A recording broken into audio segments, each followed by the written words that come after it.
اعراف آیت نمبر 203۔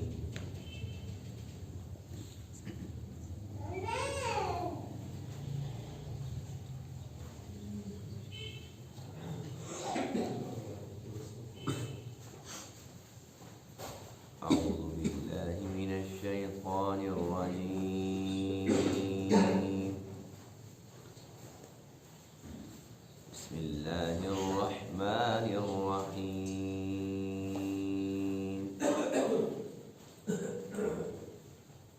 وَإِذَا قُرِئَ الْقُرْآنُ فَاسْتَمِعُوا لَهُ وَأَنصِتُوا لَعَلَّكُمْ تُرْحَمُونَ۔ صدق اللہ العظیم۔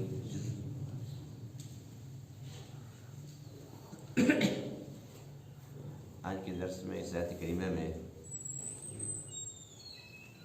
قرآن مقدس کے آداب کا ذکر ہے۔ قرآن مقدس کے آداب میں سے ایک اہم ترین ادب یہ ہے کہ جب قرآن مقدس کی تلاوت ہو رہی ہوتی ہے تو سامعین کو چاہیے کہ وہ کان لگا کر سنیں اور بالکل خاموش رہیں۔ اگر یہ دو آداب ملحوظ خاطر رکھے جائیں تو اللہ فرماتے ہیں کہ تمہارے اوپر میری طرف سے رحم کیا جائے گا۔ پہلا کام کیا کرنا ہے؟ کان لگا کر سننا ہے۔ ایک ہوتا ہے سننا، ایک ہے کان لگا کر سننا۔ اس سے مراد یہ ہوتا ہے کہ توجہ کے ساتھ سنو۔ دوسرا حکم یہ ہے کہ خاموشی اختیار کرنی ہے، درمیان میں بولنا نہیں ہے۔ وَإِذَا قُرِئَ الْقُرْآنُ، اور جب قرآن پڑھا جائے، فَاسْتَمِعُوا لَهُ، بس تم کان لگا کر اس کو سنو، وَأَنصِتُوا، اور تم خاموش رہو، لَعَلَّكُمْ تُرْحَمُونَ، تاکہ تم پر رحم کیا جائے۔ اس آیت کریمہ کی تفسیر میں بہت سارے مفسرین کرام نے یہ بات لکھی ہے کہ یہ حکم بالخصوص فرض نماز کے لیے ہے، کہ جب فرض نماز کے اندر امام قرات کرتا ہے، قرآن مقدس کی تلاوت کرتا ہے، تو مقتدیوں پر لازم ہے کہ وہ کان لگا کر سنیں اور خاموش رہیں۔ اور مفسرین کرام نے یہ بات بھی لکھی ہے کہ جب تک یہ آیت کریمہ نہیں اتری تھی تب تک نماز کے اندر بات چیت کی اجازت تھی۔ شروع کے اندر نماز کے اندر اس بات کی اجازت تھی۔ صحابہ کہتے ہیں کہ ہم نماز کے اندر جب شامل ہوتے تھے تو ایک تو یہ کہ کوئی سلام کرتا تھا، وہ بندہ نماز پڑھ رہا ہے، وہ سلام کرتا تھا السلام علیکم، تو نماز کے اندر نمازی کہتا تھا وعلیکم السلام۔ شروع میں اجازت تھی۔ دوسرا یہ کہ کوئی شخص نماز کے اندر جب شامل ہوتا اور وہ آتا ہے اس حال میں کہ ایک یا دو رکعت ہو چکی ہیں، اس کو نہیں پتا، تو وہ پوچھ لیتا تھا نمازی سے کتنی رکعت ہو گئی ہیں، تو وہ نماز کے اندر ہی بتا دیتے کہ تیسری رکعت چل رہی ہے۔ جب یہ تکریمہ اتری تو اس کے بعد اللہ نے پابندی لگا دی کہ اب قرآن مقدس کی جب تلاوت ہو رہی ہوتی ہے، ان کے امام نماز کے اندر قرآن پڑھتا ہے تو کان لگا کر سنا کرو، وَأَنصِتُوا، اور خاموش رہا کرو۔ یعنی کہ اللہ نے پابندی لگا دی کہ اب نمازیوں کے ساتھ بات چیت بند ہو گئی ہے۔ نمازی کو اجازت نہیں ہے کہ وہ کسی کے ساتھ کلام کرے۔ ایک صحابہ کرام کا وفد کہیں دور گیا، سفر سے واپسی پر جب وہ آئے تو یہ آیت کریمہ اتر چکی تھی، اور وہ آ کر انہیں پتہ نہیں تھا، آ کر انہوں نے نماز کے اندر، اللہ کے نبی نماز پڑھا رہے ہیں تو نماز کے اندر ہی انہوں نے سلام کیا، اللہ کے نبی نے کوئی جواب نہیں دیا۔ وہ صحابی بیٹھ کر رونا شروع ہو گئے کہ پتہ نہیں کون سی گستاخی ہو گئی ہے، اللہ کے نبی کیوں ناراض ہو گئے ہیں؟ پہلے تو کبھی بھی ایسا نہیں ہوا۔ جب حضور علیہ الصلوۃ والسلام نماز سے فارغ ہوئے تو آپ نے اس صحابی کو سمجھایا کہ پہلے اجازت تھی، اب اللہ نے منع کر دیا ہے، اجازت ختم ہو گئی ہے۔ یہ آیت کریمہ اتری ہے کہ جب امام قرآن مقدس پڑھتا ہے، یعنی کہ نماز کی حالت کے اندر کسی کو بولنے کی اجازت نہیں ہے، امام کا کلام سنو اور خاموشی اختیار کرو۔ اس سلسلے کے اندر یہ آیت کریمہ ہمارے پاس ایک بہت بڑی دلیل ہے ان لوگوں کے بارے میں جن کا یہ گمان ہے، جن کا یہ مسلک ہے۔ وہ کہتے ہیں کہ نماز کے اندر ہر ایک پر لازم ہے کہ سورہ فاتحہ پڑھے۔ ایک حدیث پاک ہے کہ جو سورہ فاتحہ نہیں پڑھتا اس کی نماز نہیں ہوتی۔ اس حدیث کی روح سے بعض لوگوں نے اپنا یہ مسلک بنا لیا، وہ سمجھتے ہیں کہ سورہ فاتحہ ہر ایک کے لیے واجب اور لازم ہے، بے شک وہ امام ہے، بے شک وہ مقتدی ہے۔ جب تک کوئی بھی شخص سورہ فاتحہ نہیں پڑھتا اس کی نماز ہوتی نہیں۔ یعنی کہ سادہ لفظوں میں یوں کہہ سکتے ہیں کہ وہ لوگ سورہ فاتحہ کو واجب سمجھتے ہیں ہر ایک نمازی کے لیے۔ اپنی پڑھ رہا ہے، امام کے ساتھ پڑھ رہا ہے، یا خود امام ہے یا مقتدی ہے، سورہ فاتحہ اس کو ہر رکعت میں پڑھنی ہے۔ اگر وہ نہیں پڑھتا تو اس کی نماز نہیں ہوتی۔ لیکن اس آیت کریمہ سے ہماری جو فقہ حنفی ہے اس کی تائید ہو رہی ہے۔ ہمارے امام اعظم ابو حنیفہ رحمہ اللہ فرماتے ہیں کہ نہیں، ایسی بات نہیں ہے، وہ حدیث اپنی جگہ پر موجود ہے، بالکل ٹھیک حدیث ہے، لیکن اس سلسلے کے اندر صرف ایک حدیث کو سامنے نہ رکھو، سب سے پہلے قرآن مقدس کی اس آیت کریمہ کو سامنے رکھو۔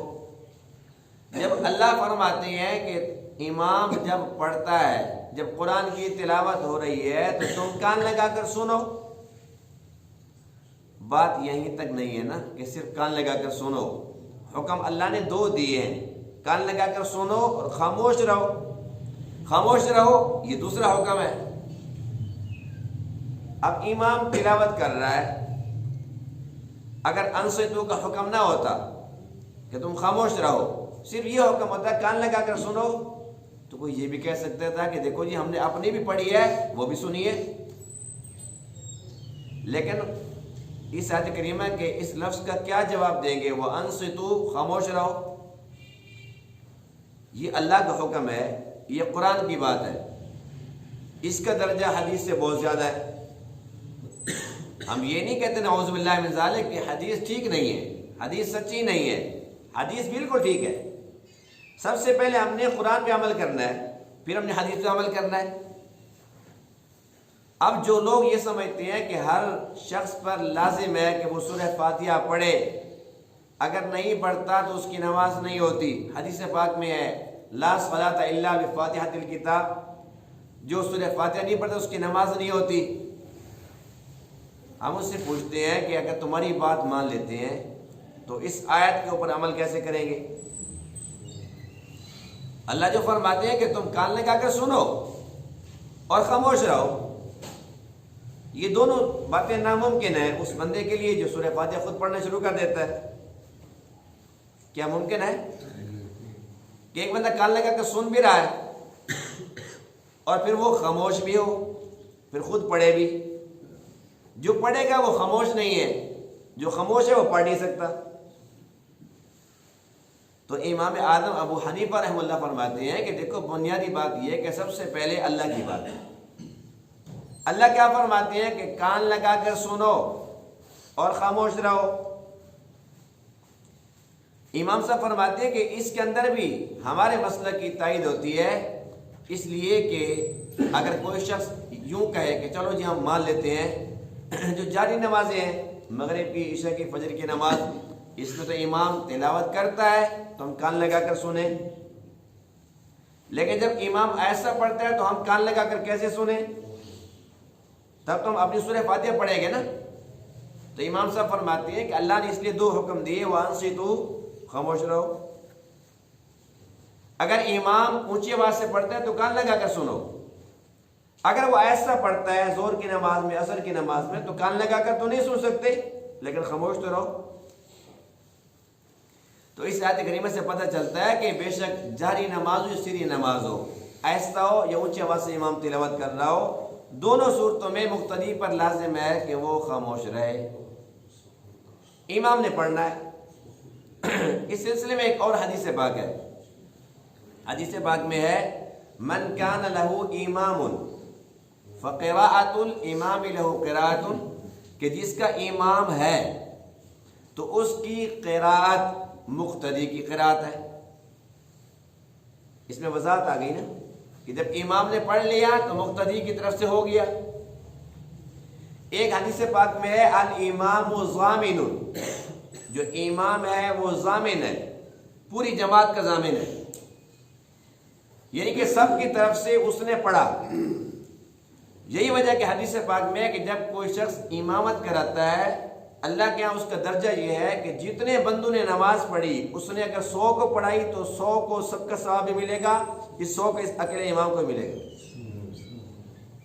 اس نے 500 بندوں کو نماز پڑھائی ہے تو 500 بندوں کی نماز کا ثواب اس اکیلے کو ملتا ہے۔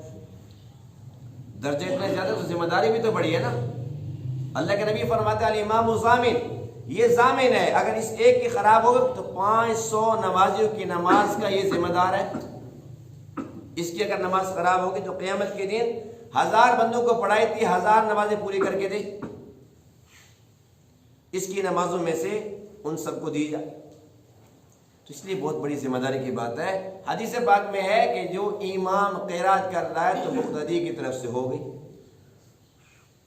ایک اور حدیث پاک سنیے، ایک مرتبہ حضور علیہ الصلوۃ والسلام نے نماز پڑھائی،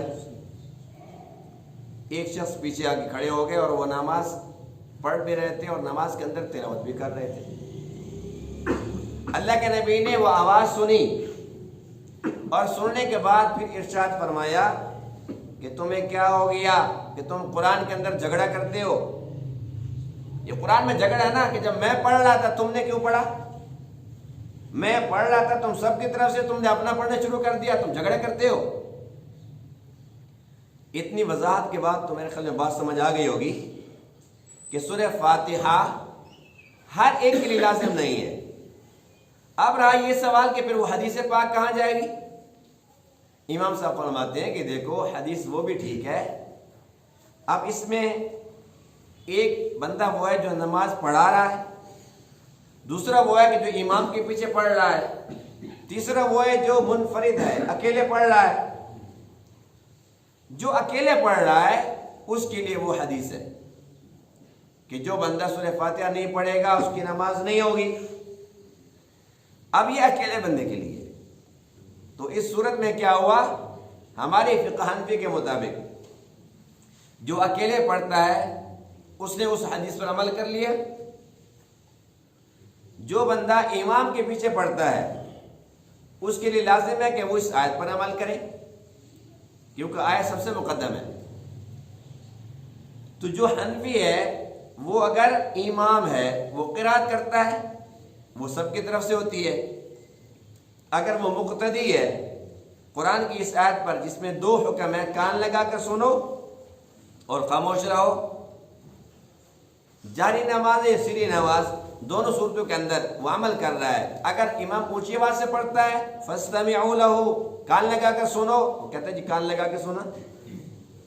اگر سری نماز ہے، زور کی عصر کی نماز ہے، بھی اب تو نے کیا کیا؟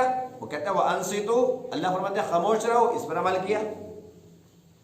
اور پھر اللہ کے نبی کی جو حدیث مبارکہ ہے کہ جس کا امام ہے، من کان لہ امام، جس کا امام ہے، فقراءۃ الامام، جو امام کی قرات ہے، لہ قراءۃ، یہ مقتدی کے لیے کافی ہے۔ اس حدیث پر بھی عمل ہو گیا۔ اور جو اکیلا ہے، لا صلاۃ الا بفاتحۃ الکتاب، جو سورہ فاتحہ نہیں پڑھتا اس کی نماز نہیں ہوتی، وہ اس پہ عمل کر لیتا ہے۔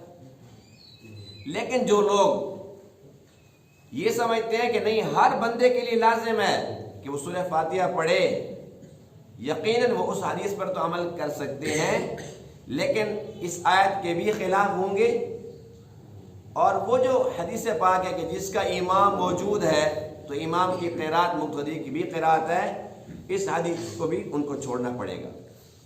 تو کیا فائدہ ہوا کہ حدیث پر عمل کرنے کی بجائے ایک حدیث کی مخالفت بھی کی اور قرآن مقدس کی مخالفت بھی کی۔ یہ کہاں کی عقل بندی ہے؟ اس لیے ہم اللہ کا شکر ادا کرتے ہیں الحمدللہ کہ ہمارے امام صاحب نے ہمیں اس راستے پر چلایا کہ ہم نے قرآن کی آیت پر بھی عمل کر لیا اور دونوں حدیثوں پر عمل کر لیا الحمدللہ۔ اور مزے کی بات بتلاؤں آپ کو کہ ہم تو حنفی ہیں، لیکن باقی جو تین امام ہیں، چاروں اماموں میں سے کوئی امام بھی نہیں کہتا، چاروں اماموں میں سے کوئی امام اس بات کا قائل نہیں ہے کہ سورہ فاتحہ ہر ایک کو ہر رکعت میں پڑھنی چاہیے ورنہ اس کی نماز نہیں ہوتی۔ کوئی بھی امام نہیں مانتا۔ بات صرف اتنی سی ہے کہ فرض واجب کی بات نہیں ہے۔ جو چاروں امام ہیں ان کے ہاں جو اختلاف ہے وہ صرف یہ کہ مستحب یا غیر مستحب۔ لیکن جو لوگ چاروں اماموں کو نہیں مانتے یہ غیر مقلد ہیں، یعنی کسی امام کو نہیں مانتے، کسی کی تقلید نہیں کرتے، یہ سمجھتے ہیں ہر ایک کے لیے سورہ فاتحہ ہر رکعت میں لازم اور واجب ہے۔ کسی بھی مسئلہ کے اندر جو شدت ہے وہ اس کو خراب کرتی ہے۔ شدت اللہ کو پسند نہیں ہے۔ جو ائمہ کرام کا اختلاف ہے وہ باعث رحمت ہے۔ ہم اس بارے میں بہت آسان ترین ایک مثال دیتے ہیں اور ایک بڑی پیاری بات وہ یہ ہے کہ چاروں اماموں کا جو اختلاف ہے وہ اصول میں نہیں ہے، فروع میں ہے۔ یعنی کہ نماز پڑھنی ہے یا نہیں پڑھنی اس میں اختلاف نہیں ہے، نماز فرض ہے یا سنت نفل اس میں کوئی اختلاف نہیں ہے کہ سب کہتے ہیں نماز فرض۔ بات اتنی سی ہے کہ ہاتھ کہاں باندھنے، رفع یدین کرنا ہے یا نہیں کرنا، آمین اونچی آواز سے پڑھنی ہے یا ایسا آواز سے پڑھنی ہے۔ اور ان باتوں کے اندر جو اختلاف ہے وہ کوئی فرض واجب کا نہیں ہے، بہتر یا غیر بہتر ہے۔ ایک امام کہتا ہے کہ یہ بہتر ہے کہ آمین اونچی آواز سے کہو، دوسرے کہتے ہیں نہیں بہتر یہ کہ ایسا کہو۔ لیکن دونوں کی بات حق ہے اور دونوں شدت نہیں کرتے، دونوں برداشت والے ہیں، دونوں میانہ روی والے ہیں، دونوں کے پاس دلیل موجود ہے، دونوں کے پاس حدیث موجود ہے۔ لیکن امام اعظم ابو حنیفہ رحمہ اللہ چونکہ سب سے بڑے امام ہیں کہ آپ تابعی ہیں، صحابہ کرام کے شاگرد ہیں، اس لیے ہم یہ کہتے ہیں کہ چونکہ بڑے امام ہیں وہ صحابہ کرام کا دور پا رہے ہیں تو اللہ کے نبی کے زیادہ قریب ہیں اور ان کے پاس تمام احادیث کا ذخیرہ موجود تھا۔ وہ جو ایک حدیث پر عمل کرتے ہیں تو دوسری کو بھی یکسر چھوڑتے نہیں ہیں۔ وہ اپنے طور پر دیکھتے ہیں کہ اگر 4 حدیث ہیں، ایک طرف 3 ہے ایک طرف 1 ہے تو وہ 3 کی طرف چلے جاتے ہیں، یعنی کہ وہ ترجیح دے دیتے ہیں کہ یہ زیادہ بہتر ہے۔ جیسا کہ تھوڑی سی میں مثال لیتا ہوں کہ حضور علیہ الصلوۃ والسلام نے نماز پڑھائی اور نماز کے اندر باقاعدہ طور پر ایک حدیث پاک یہ بھی موجود ہے کہ جب امام تکبیر پڑھے تو تم بھی تکبیر پڑھو، اور جب امام قرات کرے تو تم سنو۔ یہ نہیں فرمایا کہ تم بھی ساتھ پڑھنا شروع کر دو۔ تو اللہ کے نبی نے نماز پڑھائی اور نماز کے اندر جاری نماز سے اللہ کے نبی نے اونچی آواز سے آمین پڑھا، صحابہ کرام نے بھی آمین کہا، ولضالین آمین، یہ سنت عمل ہے۔ اللہ کے نبی نے خود حکم دیا کہ جب امام ولضالین کہے تو تم آمین کہا کرو، یہ تو حکم ہے۔ ایسا کہا کرو یہ اونچی آواز سے، یہ حکم نہیں ہے، کہیں بھی نہیں ہے۔ جو کہتے ہیں کہ آمین اونچا کہنا ہے ان کے پاس بھی حکم نہیں ہے، ہم کہتے ہیں کہ نہیں کہنا، ہمارے پاس بھی حکم نہیں ہے۔ اللہ کے نبی کا طریقہ موجود ہے، اللہ کے نبی نے دونوں کام کیے۔ ہمارے امام صاحب فرماتے ہیں کہ دیکھو جو ائمہ کرام کہتے ہیں کہ آمین اونچی آواز سے کہنا چاہیے وہ غلط نہیں ہے، اللہ کے نبی نے یہ کام کیا، اللہ کے نبی کی سنت ضرور ہے، لیکن آپ نے ہمیشہ نہیں کیا، کبھی کبھی کیا۔ پھر ان سے پوچھا جاتا ہے کبھی کبھی کیوں کیا؟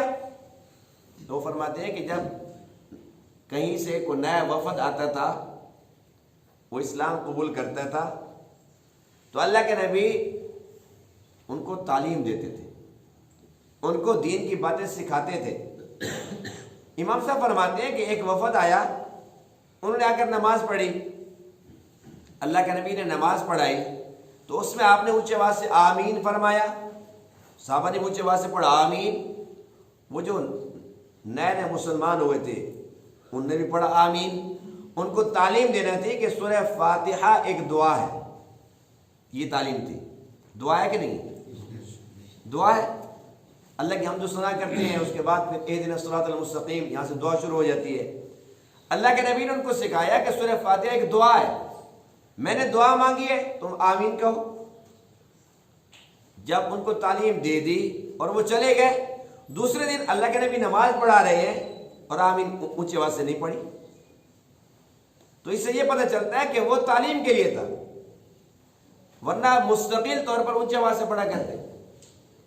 لیکن بہرحال اللہ کو اپنے محبوب سے کتنا پیار ہے، ایک بار اگر پڑھا اونچی آواز سے، بے شک وہ کسی کی تعلیم کے لیے تھا، لیکن اللہ کی چاہت یہ ہے کہ میرے محبوب کی یہ ادا زندہ رہے، ختم نہ ہو۔ اللہ کے نبی نے رفع یدین فرمایا، پھر بعد میں چھوڑ دیا۔ اب بے شک بعد میں چھوڑ دیا، لیکن اللہ کو یہ پسند ہے کہ میرے محبوب نے یہ کام کیا تو ہے، میرے محبوب کی یہ ادا دنیا کے اندر موجود رہے، قیامت تک کے لیے یہ سنت بھی زندہ رہے۔ اب کچھ لوگوں کو توفیق دی تم کرو، اور کسی کو توفیق دی کہ تم نہ کرو۔ اللہ کے نبی نے خود کیا، جو کر رہے ہیں وہ بھی ٹھیک، پھر چھوڑ دیا، جو نہیں کرتے وہ بھی ٹھیک۔ لیکن ہمارے لیے خوشی کی بات یہ ہے، ہمارے امام صاحب فرماتے ہیں کہ چونکہ آخری عمل وہ قابل حجت ہوتا ہے، ورنہ نماز کے اندر شروع میں تو نماز میں باتیں بھی ہو رہی ہیں، نماز میں سلام دعا بھی ہو رہی ہے، لیکن بعد میں پھر پابندی لگ جاتی ہے، تو اس لیے جو آخری عمل ہوتا ہے وہ قابل حجت ہوتا ہے۔ اب یہ اختلاف کہاں سے پیدا ہوا؟ اختلاف یہاں سے پیدا ہوا، مثال کے طور پر مصر کے کچھ لوگ آتے ہیں، وہ اگر اسلام قبول کر لیتے ہیں، کلمہ پڑھ لیتے ہیں، اب وہ عرض کرتے ہیں کہ ہم کیا کریں وہاں جا کر؟ اللہ کے نبی ان کو نماز سکھاتے ہیں کہ جیسے تم نے یہاں پر دیکھا کہ میں نے نماز پڑھی، تم نے ایسے نماز پڑھنی ہے اور لوگوں کو ایسے نماز سکھانی ہے۔ جب وہ آئے تب اللہ کے نبی نے رفع یدین کیا، یہ وہ دور تھا۔ یہاں سے چلے گئے، اب وہ مصر سے آئے تھے مصر چلے گئے، یمن سے آئے تھے یمن چلے گئے، جس علاقے سے آئے تھے وہاں پر چلے گئے، دوبارہ ان کو آنے کا موقع نہیں ملا۔ ان کو تو نہیں پتا کہ وہ حکم تبدیل ہو چکا ہے، وہ پوری زندگی رفع یدین کرتے رہے، اور جو ان سے پوچھتا تھا وہ کہتے ہیں ہم نے خود اپنی آنکھوں سے دیکھا، وہ تو سچے ہیں۔ اب کیا ہوتا ہے کہ کچھ عرصے کے بعد وہی مصر سے ایک اور وفد آ جاتا ہے، یہ یمن کے کچھ لوگ آ جاتے ہیں، حبشہ سے کچھ لوگ آ جاتے ہیں، وہ آتے ہیں، آ کر دیکھتے ہیں اللہ کے نبی نے نماز پڑھی، کوئی رفع یدین نہیں ہے۔ اب اللہ کے نبی ان کو حکم دیتے ہیں کہ تم جو اپنے علاقے کے اندر تم نے ایسے نماز پڑھنی ہے جیسے مجھے دیکھا، اور لوگوں کو نماز سکھانی ہے۔ وہ جب وہاں جا کر سکھاتے ہیں، رفع یدین نہیں ہے۔ اب جو پہلے لوگ آئے تھے وہ کہتے ہیں کہ بھئی ہم نے تو یوں دیکھا، وہ کہتے ہیں ہم نے یوں دیکھا۔ دونوں سچے ہیں کہ نہیں ہے؟ بس بات اتنی سی ہے کہ دونوں سچے ہیں، اور جس نے کیا یا جس نے نہیں کیا، جو کرتے ہیں اگر وہ نہیں کریں گے تب بھی نماز ہو جائے گی، جو نہیں کرتے اگر وہ کر لیں گے تب بھی ہو جائے گی۔ تو اس میں شدت اختیار نہیں کرنی چاہیے۔ چاروں ائمہ کرام شدت سے پاک تھے، وہ برداشت والے تھے، اور وہ یہ سمجھتے تھے کہ یہ زیادہ بہتر ہے، وہ کہتے تھے یہ زیادہ بہتر ہے، اتنی سی بات تھی۔ لیکن آج کل ہمارا حال یہ ہے، ہم کہتے ہیں بھئی یہ توبہ توبہ ان کے پیچھے نماز نہ پڑھو، ان کے پیچھے نماز نہیں ہوتی، فلاں کے پیچھے نہیں ہوتی، وہ کہتے ہیں فلاں کے پیچھے نہیں ہوتی، بس یہ فتوے شروع کر دی۔ یہ شدت اللہ کو پسند نہیں ہے۔ جو بھی نماز پڑھ رہا ہے وہ جیسی کیسی پڑھ رہا ہے اس کو پڑھنے دو۔ اب ہم سب جاتے ہیں حرمین شریفین میں، اللہ تعالیٰ ہم سب کو لے جائے، بار بار لے جائے۔ وہاں پر جاتے ہیں، وہاں پر جو امام ہے وہ حنبلی ہے۔ کون ہے وہ؟ غیر مقلد نہیں ہے، وہ مقلد ہے، اماموں کو مانتے ہیں، وہ حنبلی ہے۔ اب وہاں پر جاتے ہیں، رفع دین وہ کرتے ہیں کہ نہیں کرتے؟ آمین اونچے آواز سے پڑھتے کہ نہیں پڑھتے؟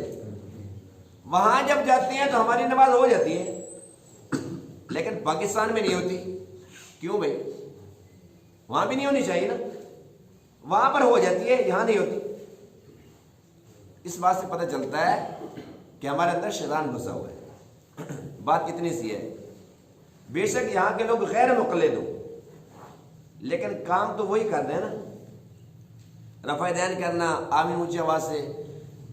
وہ مقلد ہیں، یہ غیر مقلد ہیں، یہ فرق ہے۔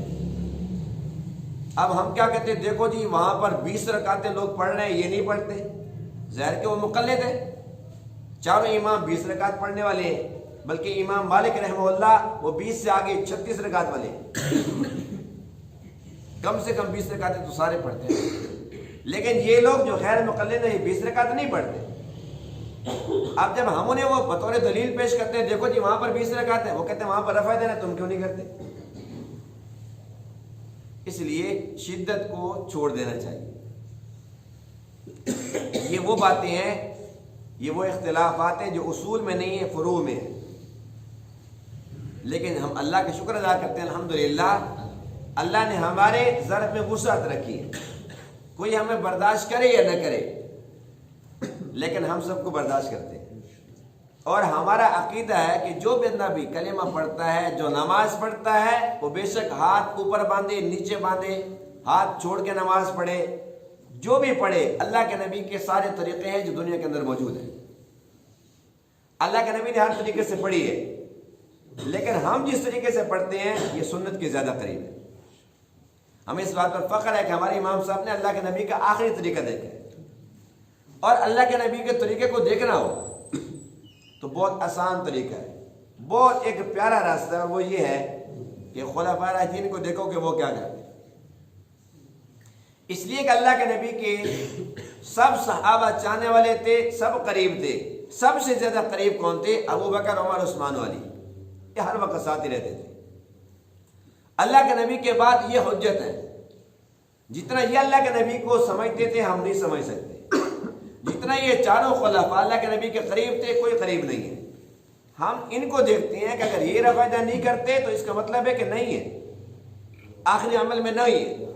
اگر یہ لوگ، یہ چاروں خلفاء اگر آمین اونچی آواز سے نہیں کہتے، اس کا مطلب یہ کہ نہیں ہے اونچی آواز سے۔ ٹھیک ہے پہلے تھا لیکن آخر میں نہیں تھا، اور جو آخری عمل ہے وہ حجت ہوتا ہے۔ جب دین مکمل ہو گیا، اللہ نے اعلان فرما دیا الیوم اکملت لکم دینکم، آج ہم دین مکمل کر دیا ہے۔ کیا خلفائے راشدین کو پتہ نہیں تھا؟ صحابہ کرام کو پتہ نہیں تھا؟ چند ایک صحابہ ہیں جو اس سلسلے کے اندر کہتے ہیں کہ سورہ فاتحہ پڑھنی چاہیے، مقتدی کو بھی پڑھنی چاہیے، لیکن اکثریت کہتی ہے کہ نہیں پڑھنی چاہیے، امام پڑھ رہے تو بس کافی ہے۔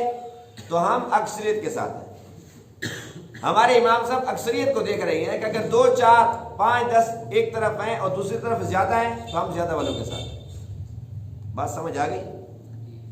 یہ تفصیل اس لیے میں نے عرض کر دی ہے کہ آج کل بہت سارے لوگ جن کے پاس کچھ علم تو نہیں ہوتا، لیکن صرف اور صرف وہ ایک فتنہ بن کر زمین میں پھر رہے ہوتے ہیں، لوگوں کو بہکاتے ہیں، ورغلاتے ہیں، اختلافات میں جان بوجھ کر ڈالتے ہیں۔ اس کی ضرورت نہیں ہے، جو جہاں پر مطمئن ہے بس وہ لگا رہے۔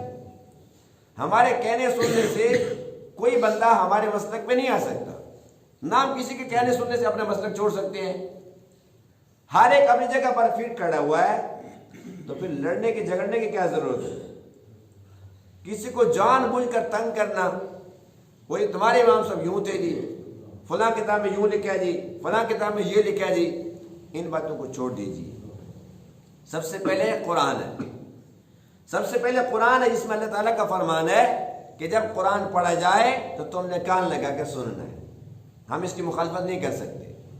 وانصتوا اور خاموش رہو، ہم اس کی مخالفت نہیں کر سکتے، اس لیے کہ کافروں کا مشغلہ تھا۔ وقال الذين كفروا لا تسمعوا لهذا القرآن، کافر کہتے تھے اس قرآن کو نہ سنو، والغوا فیہ، تم شور کرو، لعلکم تغلبون، تاکہ تم غالب آ جاؤ۔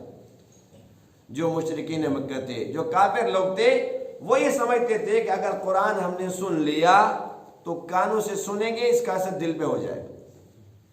وہ سمجھتے تھے کہ یہ جادو ہے، اسے بچو، سننا ہی نہیں ہے، پہلا درجہ تو سننا ہے، اگلی بات تو بعد کی ہے۔ وہ کہتے تھے کہ نہیں سننا اور شور کرنا ہے، ہم وہ کام ہرگز ہرگز نہیں کریں گے کہ ہم بھی شور کریں۔ جب قرآن پڑھا جا رہا ہے، بے شک نماز کے اندر ہو یا بغیر نماز کے ہو، اگر نماز کے اندر ہے تو حکم کیا ہے کہ تم نے کان لگا کر سننا ہے اور خاموش رہنا ہے۔ واضح حکم ہے کہ تم اپنا نہیں پڑھ سکتے، ہم اپنا نہیں پڑھیں گے۔ جب اکیلے پڑھیں گے تو ہم ضرور سورہ فاتحہ پڑھیں گے، پڑھیں گے کہ نہیں پڑھیں گے؟ اور اس سے یہ مسئلہ بھی سمجھ آ گیا کہ جو کوئی بندہ قرآن مقدس کی تلاوت کر رہا ہوتا ہے تو قرآن کا پڑھنا فرض اور واجب نہیں ہے، سنت ہے، لیکن سننا واجب ہے۔ یہ ایسے ہی ہے جیسے کوئی کہتا ہے السلام علیکم، سلام کرنا فرض ہے کہ سنت ہے؟ سلام کرنا فرض ہے، سنت ہے بھائی، سنت ہے، فرض نہیں ہے، سلام کرنا سنت ہے، لیکن وعلیکم السلام کہنا واجب ہے۔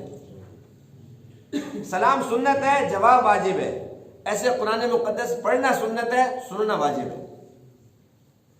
اور ہم اس چیز کا خیال نہیں کرتے، کوئی بندہ تلاوت کر رہا ہوتا ہے اور ہم گپوں کے اندر مشغول ہوتے ہیں، اپنی باتوں کے اندر لگے ہوتے ہیں، تو اس کا مطلب یہ ہوا کہ یہ تو کافروں کی صفت تھی کہ وہ شور کرتے تھے، ہمیں کافروں والا کام نہیں کرنا۔ قرآن مقدس کی اس آیت کے مطابق ہمارے لیے حکم کیا ہے کہ ہم نے کان لگا کر سننا ہے، اور اگر کان لگا کر نہیں سن سکتے تو محفل برخاست کر دو، اور جو پڑھنے والا ہے اس کو بھی چاہیے کہ وہ بھی دیکھ لے کہ میں قرآن تو پڑھ رہا ہوں، یہ سنت عمل ہے، لیکن جو سنیں گے ان کے لیے واجب ہوگا سننا۔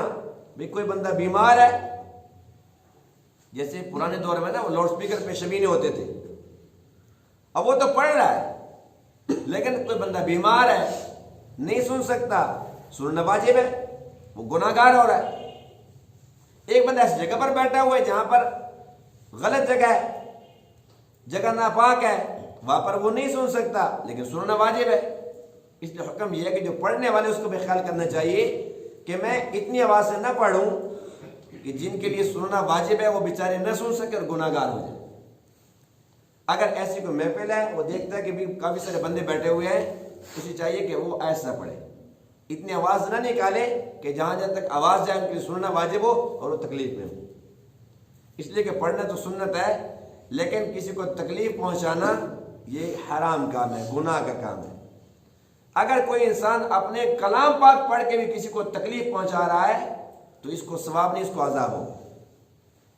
تو قرآن مقدس کے آداب تھی اس آیت کریمہ کے اندر، جو پڑھنے والا ہے اس کے لیے بھی پابندی ہے اور جو سننے والے ان کے لیے بھی پابندی ہے کہ کیسے پڑھا جائے اور کیسے سنا جائے۔ اگر ہم ان آداب کا خیال کریں گے تو انشاءاللہ اللہ کا کیا حکم ہے، لعلکم ترحمون، کتنی پیاری بات ہے۔ اگر ان آداب کا تم خیال رکھ سکو تو تم پر رحم کیا جائے گا۔ یعنی اللہ نے پابندی لگا دی کہ میرا رحم چاہتے ہو، میرا فضل چاہتے ہو تو پھر قرآن مقدس کے آداب کا خیال رکھو۔ اگر ان آداب کا خیال نہیں رکھو گے تو اللہ کی طرف سے تم پر رحم نہیں کیا جائے گا۔ اللہ تعالیٰ باتوں کو سمجھنے عمل کرنے کی توفیق عطا فرمائے۔ وآخر دعوانا الحمدللہ رب العالمین۔